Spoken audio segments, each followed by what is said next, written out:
manajemen kompensasi upah keamanan dan kesehatan. Berikutnya silakan dijelaskan manajemen kompensasi upah dan keamanan.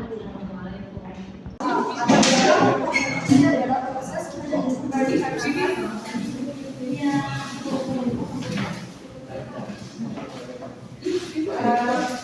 kompensasi adalah proses perencanaan dan merancang, menerapkan dan mengendalikan sistem kompensasi dan tunjangan kepada pekerja atau karyawan yang telah menyelesaikan tugas dan melakukan pekerjaan sesuai dengan yang diberikan kepada mereka. Melakukan pekerjaan sesuai dengan Deus dan Ortojo 2022. Manajemen kompensasi penting karena imbalan yang diberikan kepada karyawan tidak hanya mempengaruhi kepuasan kerja dan karyawan dan juga perusahaan sebagai tempat yang baik. Dengan memastikan bahwa sistem kompensasi sesuai dengan tujuan organisasi dan adil bagi semua karyawan, kompensasi membantu menciptakan lingkungan kerja yang produktif dan berkelanjutan. Selanjutnya ada rumusan masalah. Yang pertama, apa tujuan kompensasi upah? Yang kedua, apa tujuan pemberian upah? Yang ketiga, bagaimana proses penentuan upah? Yang keempat, apa yang dimaksud dengan kompensasi keamanan dan apa kewajiban organisasi dalam keselamatan kerja? Yang kelima, ada apa yang dimaksud dengan kompensasi kesehatan dan bagaimana penerapannya dalam organisasi? Selanjutnya ada tujuannya. Yang pertama yaitu menjelaskan konsep kompensasi upah, yang kedua menguraikan tujuan pemberian upah, yang ketiga mengidentifikasi proses penentuan upah dalam organisasi, yang keempat menguraikan pengertian kompensasi keamanan kerja, yang kelima menguraikan kompensasi kesehatan kerja. Selanjutnya ada kompensasi upah. Kompensasi upah merupakan salah satu bentuk kompensasi finansial langsung yang diberikan organisasi kepada karyawan sebagai balasan atas pekerjaan yang dilakukan. Upah pada dasarnya adalah sejumlah imbalan yang dibayarkan secara rutin, baik berdasarkan satuan waktu maupun satuan hasil kerja. Selanjutnya ada tujuan pemberi upah. Menurut literatur manajemen SDM, tujuan utama pemberian upah meliputi: satu, memberikan penghasilan layak bagi karyawan; yang kedua adalah menarik tenaga kerja berkualitas; yang ketiga mempertahankan karyawan agar tidak berpindah; yang keempat meningkatkan motivasi dan kepuasan kerja; yang kelima memberikan penghargaan atas kontribusi karyawan; yang keenam adalah mendukung produktivitas dan kinerja organisasi; yang ketujuh memenuhi regulasi pemerintah terkait upah minimum. Selanjutnya ada penentuan upah.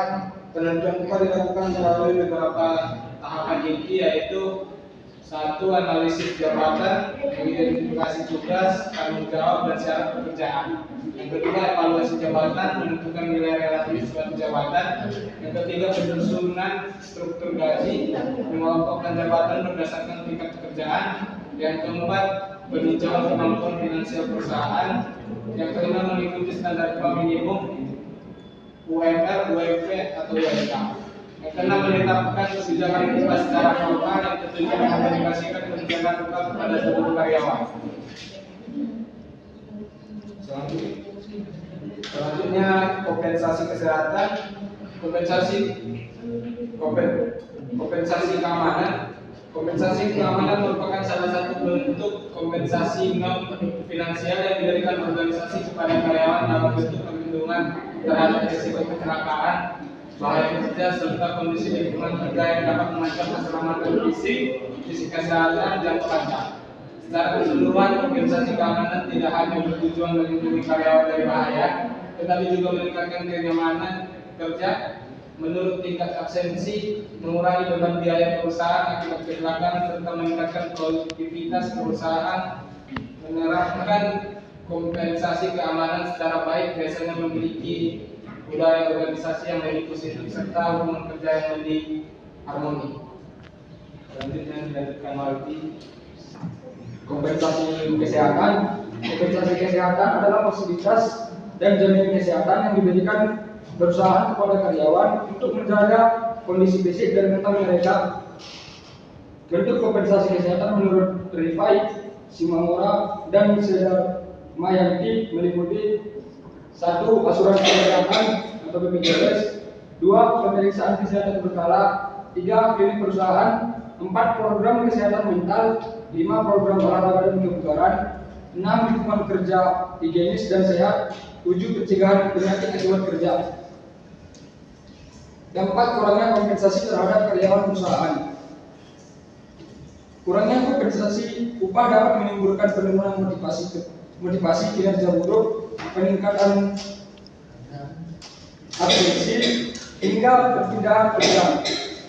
Di sisi lain, kurangnya kompensasi keamanan dapat mengakibatkan tingginya kecelakaan kerja, menurunnya kepercayaan kepada manajemen, serta meningkatkan biaya operasional akibat klaim kecelakaan. Kurangnya kompensasi kesehatan juga dapat menimbulkan tingginya masalah kesehatan karyawan, menurunnya produktivitas, serta meningkatnya biaya medis yang akhirnya merugikan perusahaan. Dengan demikian, perusahaan harus memahami bahwa kelalaian dalam memberikan kompensasi yang memadai dapat berdampak negatif baik bagi karyawan maupun organisasi. Kesimpulan, kompensasi upah adalah imbalan finansial yang diberikan kepada karyawan sebagai balasan atas kontribusi mereka.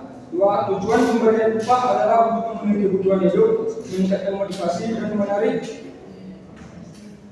menarik dan mempertahankan karyawan serta mendukung produktivitas. 3. Penentuan upah yang dilakukan melalui analisis jabatan, evaluasi jabatan, penyusunan struktur gaji, dan mengikuti regulasi pemerintah. 4. Faktor yang mempengaruhi upah meliputi pendidikan, pengalaman kinerja, kondisi pasar, dan kemampuan perusahaan. 5. Kompensasi keamanan merupakan upaya organisasi melindungi tenaga kerja dari kecelakaan kerja. 7. Kompensasi kesehatan meliputi jaminan kesehatan, pemeriksaan berkala, fasilitas medis, dan program pencegahan penyakit. Baik, sekian pesan dari kami. Jika ada yang bertanya, silakan.